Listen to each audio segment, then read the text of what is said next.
right. Hey, everybody. It is Sipping with Sue time. You know what time it is. I am Szu-Moy, and we are heading out to another weekend. So glad that you guys can join us on this Friday. And if you guys are just joining us for the first time, we are chatting with real people doing real things extraordinarily. And in a happy hour, relaxed setting, we're broadcasting in Facebook and also on YouTube. So if you haven't subscribed to my YouTube channel, please do. Hit the bell, thumbs up, so you can get all of the notifications as soon as the content is uploaded, and then you can see us every single week. I've got Brandon Turner and Emily Moore with me. And so, hey guys, how are you doing? Hey, we're doing good. Hey. So Brandon just showed me that he had coffee. Cheers, bro. Cheers. And Emily has nothing. Terrible. Terrible. It's all good. It's all good. So you guys are part of, you guys are part of the ASO group, or founders of the ASO Texas group, which is a motorcycle group. Founders-ish, maybe-ish, kind of. Okay, so we're going to go ahead and explain that a little bit about this motorcycle group, and it's ASO Texas. So tell us a little bit about what the group is and how you guys got started. Let you go. So essentially, it was basically it was just a Facebook group when I joined it, and I joined it around about the same time she did. The initial owner, page owner, and a couple other of the OGs, the founders, were removed from another page for a disagreement about how to spend their free time. So the group was created almost as satire. It was actually a satire page that it was originally created. There was a group, Austin Sport Riders. They were removed from this group, so they made a satire page, Austin Sport Outlaws, which kind of had a negative connotation. Gotcha. It brought a lot of riffraff that came along with it. We spent a good amount of time kind of trying to show a better way to people. We removed the riffraff through processes of elimination and doing things a little more maturely. Sure. And showed people that, hey, you can still take a bike out, you can still have a lot of fun, you can still be a community, and you don't have to be a criminal to do it, and you don't have to be silly on the bike. So for me, it was something that I was interested in, going to the track, riding track, etc. And it was just an interest of mine that other people, fortunately, also saw and also started to come out to, and it just that part kind of blossomed and kind of went well for my side of things, and then. And like I say, the others have contributed on their own ways. Everybody kind of brought their own flavor to the group.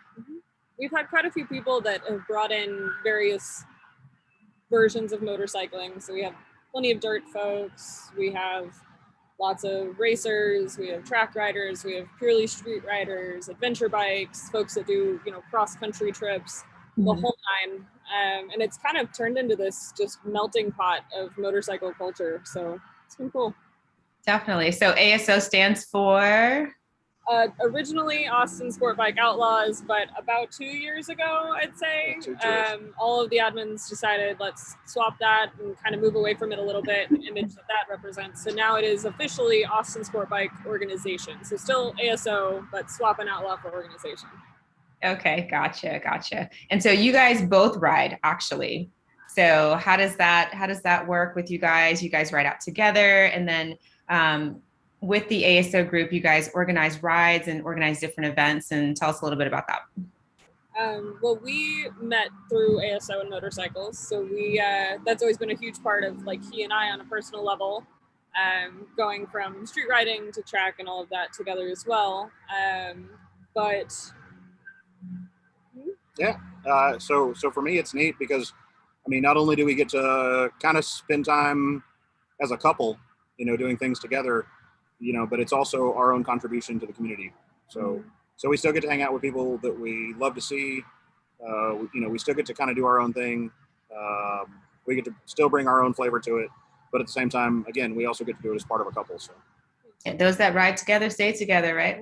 I don't ride, but I totally get the dynamic. Hey, I've seen you do a whole lot of work. Well, I like it. I like the support role. I cannot ride on two wheels for my life. I'm talking whether it's a bicycle or a scooter. You guys have seen me on a scooter. Holy cow! At Barber last year was the first time I rode a scooter. like ever. And I was like, oh, wait. Safety first, you guys. Ah. But yeah, so I'm good on four wheels. So I'm happy in the support role, but it's definitely a unique group and it's definitely a lot of fun. So how long has the group been around for in total, I guess? 2016. Yeah, since 2016. So I guess coming up on 8 years next year. Oh, wow. Oh, wow. Okay. And so safety is a big aspect about motorcycle riding and keeping the group together and the maturity of it. And you touched on it a little bit. And I'd love for you to just both of you to expound a little bit more on that aspect and how groups like this are really imperative to what we deal with out on the street. Because in Texas, it's not California. It's not where drivers that are in a car are going to be looking out for motorcycles splitting lanes and stuff like that because they're privy to it, because that's what California state law is like. Yeah, you can split lanes and make sure you watch out for motorcyclists. Texas is like, you just here's your license, have fun, goodbye. So it's how I feel it's kind of like. But yeah, just to explain a little bit more about that. Yeah, I would say that along with that name change that we discussed, safety on the streets, on the track, racing, the whole nine became a big focus of the group, and kind of growing up together from a place of, you know, going out and being silly and splitting lanes and things like that, which we still have some folks that want to, you know, live the street riding life. But we definitely have tried to push everybody towards a more organized, like, hey, we're going to have a ride for beginners who, you know, nervous about doing more than just commuting back and forth to work, or someone who highways make them nervous, or, you know, figuring out how to appropriately turn the motorcycle, whether that's track or street. But we do try to kind of offer those. I know that a couple of our other admins do a really great job of putting together some of those rides and kind of providing a place for new riders to come out and feel comfortable, ask questions, learn from those of us who have made those mistakes before, and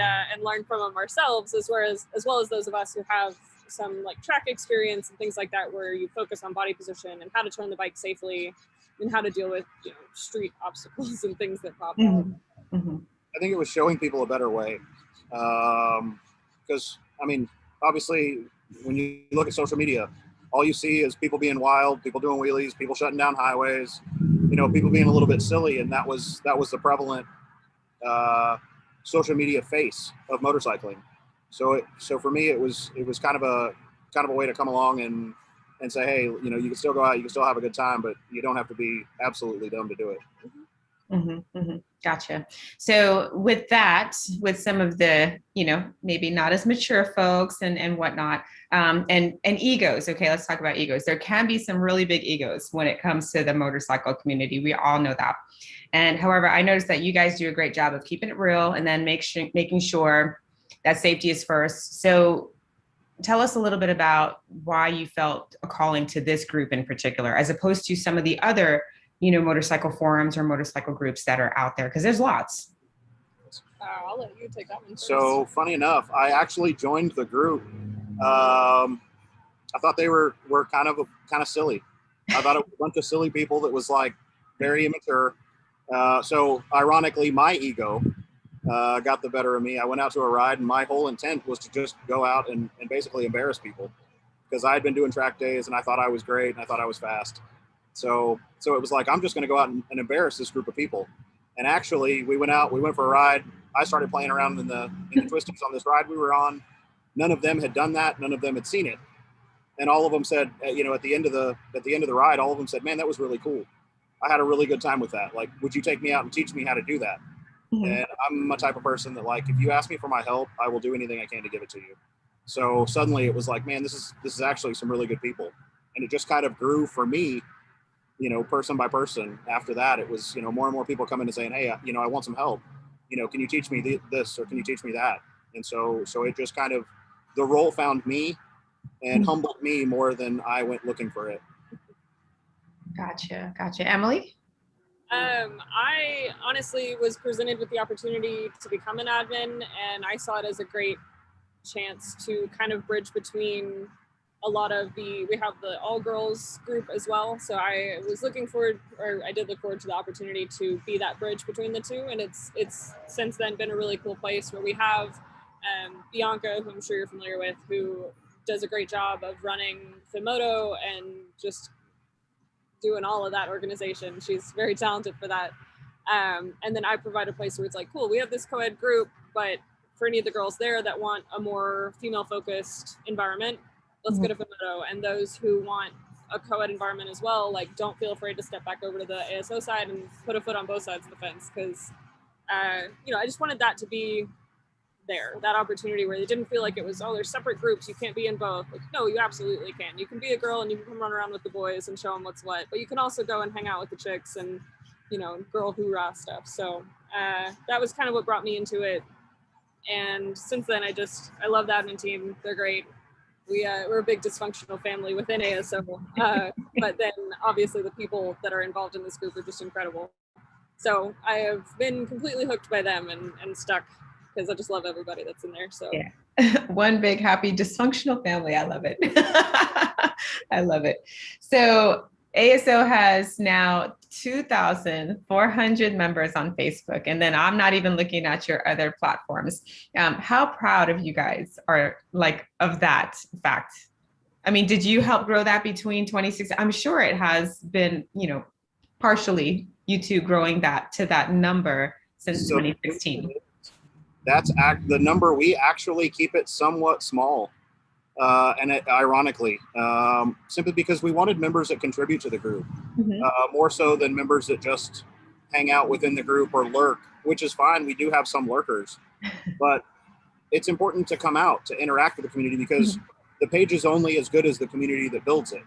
So it's nice to see people come out. So actually, there for a long time, we were keeping it at 1,000. And it was like, as soon as it would go over 1,000, we would delete the oldest non-posting members. So for me personally, group quality is as important as group quantity. So like I say, anybody is welcome, but you know, bring in your questions, bring in your comments, you know, bring in participation, bring in silly memes, you know, lurk if you want to, you know, you don't have to be a frequent poster, but on the other hand, you know what I mean? Everybody has something to say. To jump on and add to that, he's absolutely right. I think the part of that number that I am most proud of is that our number is pretty high for a Facebook group. We've got a lot of members, but so is our participation rate. That's partially because we focused on that so much. So we've got quite a large percentage of that number that actually do come out. They do host events. They do interact on the page. They ask questions. They reach out to admins and, you know, have ideas and interact with other members and things. And along with that, we also have so many members that are in other Facebook groups on, you know, in the Austin area. We've got, you know, Ride 512 and Austin Riders and Fimoto and all of those. And I love to see that number can be so high, and we get folks that are willing to cross over, and, you know, it just creates a more unified, at least local motorcycle community. So yeah, fantastic. I love it. I love it. So what can folks expect when they join your group? And is it just only on Facebook? And I guess we prefaced this a little bit earlier on about satire. So what can folks expect when they join, and then how can they join, and on what platforms? Yeah, we are most active on Facebook. They can absolutely come in. We have 3 questions you answer. I believe it's 3 still. Just super basic. What do you ride? How'd you hear about us? Where are you? I ride a scooter. Hey, it counts. It counts. Yeah, it does. And after that, like, all we ask is that you please answer the questions, so we know who you are, where'd you come from, those kind of things. And definitely come in willing to make some jokes and be teased a little. I'd say the majority of the group shows love through a bit of teasing. I don't know, what else can they expect? So I mean, I tell people all the time, it really is like a family. You know, when you hang out around your family, you're going to get teased. A lot of people that come into the group don't initially come out to the events, and it doesn't make sense. You know, you watch people and you see us all joking and having a good time with each other and laughing back and forth and teasing each other, etc. And it doesn't really make sense until you come out and you actually see the group. And we tease each other because we hang out so well. And we've had people that show up to events and they're like, oh my God, like, we thought you guys hate each other. And it's like, no, we don't hate each other. Like, we tease each other because we're like this in person. And like I say, anybody that comes out to the events usually has a great time, you know, usually gets along with somebody, anybody, everybody. And then takes it back to the page, and it makes a little more sense. Yeah, for sure. For sure. And I will definitely, verify that for sure, because when did we actually meet? Was it 2020? Was it last year? 2019, I think. I think the end of 2019. Okay, end of 2019. So yeah, during one of I'm sure COTA, right? COTA, one of the COTA track days. And it wasn't, and I didn't get into the group like instantly. I waited a little bit of time, and Juan was in the group, and I was like, wait, he goes, yeah, they're letting everybody know where they're at and what they're doing and da da da. Aren't you on the group page? And I was like, oh, I feel like so left out. I am not on the group page. And then I got on the group page, and that was, I think, last year around Barber time. And yeah, you guys are an absolutely just, arms wide open, welcoming group. And yes, it's a lot of fun, but safety is first, and you guys keep it real and keep it locked down. So I freaking love that about you guys. Absolutely amazing. But yeah, that's all I've got. Anything else you guys would like to add about writing, about motorcycle safety, about the group, about, just, what other platforms you guys are using? We're also on Instagram, but less active. Just every now and then we'll share some stuff. Gotcha. What other things do you want to add? Nope, you're the boss. Uh-oh, what? He's doing that right now because it's going to be broadcast out. So he's like, I said you were the boss. I don't know that I have anything else to add. I feel like we covered all the big stuff. Yeah. So what's your next big event? How about that? COTA. We've got COTA in November. We're working on a couple of more regular bike nights now that it's going to be cooling off and track will be a little bit less. I know that Miss Stacy Braden continues to put up some really awesome dirt events. Yep. Okay. We've got a couple of group rides coming up, things like that. It'll probably, as the weather cools off and as track days slow down a little bit, transition more to off the track street ride stuff. Mm-hmm. So definitely keep an eye out for some of those coming up. What do you think we have? I think that's a bulk of it. Yeah. Mm-hmm. So and then your track day in November is what days are those for what you guys are hopping in for COTA? I think it's the weekend after Thanksgiving. Last weekend of November. Is the last one? I think so. I think it's like 2 days after. I think it's the weekend of Thanksgiving, whatever that is. Okay. And then so folks can hop on and do it. And you guys have garages normally that you bring people in on, or do they have to go straight through COTA? Ashley Hendricks, one of our other admins, who's absolutely incredible, takes on a lot for the group. Mm-hmm. He usually heads that organizational side of things for the garages, and he will put together a head count and get us all in the same garage. And we usually have GP set up if it's a GP weekend. If it's not, then we'll show an old race, and we have snacks and drinks and kind of a social area so everyone can hang out, kind of get some newbies and throw them in there with the track day veterans, and get questions answered and get them feeling comfortable and show them just how hard we're going to love them. Mm-hmm. And yeah, so definitely expect that for COTA in November. And I think what else we do. Like I say, that one's open to anybody. So we've got a limited spot for riders, but anybody can bring their family, bring their kids, bring whoever, anybody that wants to be involved, wants to see what it's like, wants to come out. There's, we end up with, 60, 70 people in there, and only maybe 20 or 30 are riding. Yeah, 20 riding. So yeah, definitely it's good. If you've ever been thinking about coming out and meeting everybody, it's a great social event, as well as obviously the track side of things. If you've ever had questions about track, if you've ever just wanted to see COTA and how amazing it is, it's a good event for that as well, because you get out, you get to hang out in the garages right there track side, meet everybody, ask all the questions, kind of see the track day format, because it's definitely overwhelming. There's a lot that goes into it.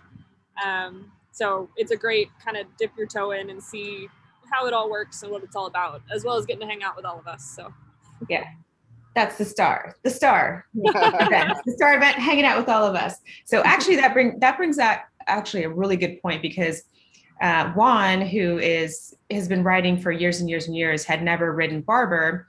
And when he got with you guys were so really, really good about that too. And so for new riders, it doesn't matter what your skill level is. If you've never ridden that track before, I know, Brandon, you hooked up Juan right up next to Tony. So because Tony's been there the whole, he's been there before, and hey, just hook up with Tony, and basically you pair off, and you got a buddy that's already ridden the track. And then Juan was able to like get those feelers out there and stuff like that. And then Jared was there too. And so you guys were able to make those connections for folks that if you're not used to the track, or you're traveling in, because we're traveling in from Texas, going all the way out to, Barber in Alabama. And then it's like, well, who do we know there? We'll see you guys there maybe. And we've never ridden it before, but you do a really good job of linking people up that have been there, so that, it's a much easier transition. So fantastic. So we can vouch for that too. Awesome. I love it, you guys. You guys are doing great things. So for all my guests, I'm going to go ahead and wrap things up. Thank you for being with me on this wonderful afternoon, evening. But just for fun, I like to go ahead and do a speed round with all my guests. So we'll go ahead and get started with that. 500, 600, 750, or 1,000, go. I've only had 1,000s ever. 1,000 for the street, 600 for the track. Yeah, she's like, I'm going to do a double dip. Okay, favorite manufacturer? Oh, The one I'm on today. I've had them all. So I've had Ducati, BMW, Cowie, Honda. Mm-hmm. I've had all of them. So whichever one I'm paying for today is probably the one I like most. Okay, so you don't have a favorite between all of those that you've ridden. Okay, interesting. I end up keeping the Kawasaki's longest. I don't know why. But so Juan's got a Kawasaki as well. That's a paperweight in my garage. It's okay. It's all good. It's one day he'll get that thing started. But yeah, that was his first baby. So it'll be there forever. Emily, what about you? Man, I've had a handful now, and I think that I love my Triumph the most, which is what I have now. Partially, I just love the bike, love the slight little bouginess of it. Also, they make some really great apparel, not to be really girly with that, but they have like the most. Hey, you're still a girl. Every now and then, don't tell them. But they have a huge selection of like really fun apparel and things like that. So I get to wrap it all the time, which is really fun. But the bike itself is obviously amazing, and I like the little bit of bougie, fancy, having a European bike side of it. Sweet. I like it. All right, most fun track that you guys have ridden? Barber. Unanimous, Barber. So guys, next year, 2022, Labor Day weekend, Barber. Freaking awesome. We've already started planning. Yeah. Exactly. And we'll be there because it's amazing. All right. Yes or no question. Yes or no. Does matching your leathers to your bike make you a Power Ranger? Yes. Yep. So for all of you folks out there, matching your leathers to your bikes, I'm just saying. All right, you guys, thank you so much. I appreciate you guys being here, and we will talk to you, everybody else, next week. And until then, let me know what you're drinking. Let me know what you're doing over the weekend, and definitely relax, let your hair down, and have a good one. Take care, you guys. Bye.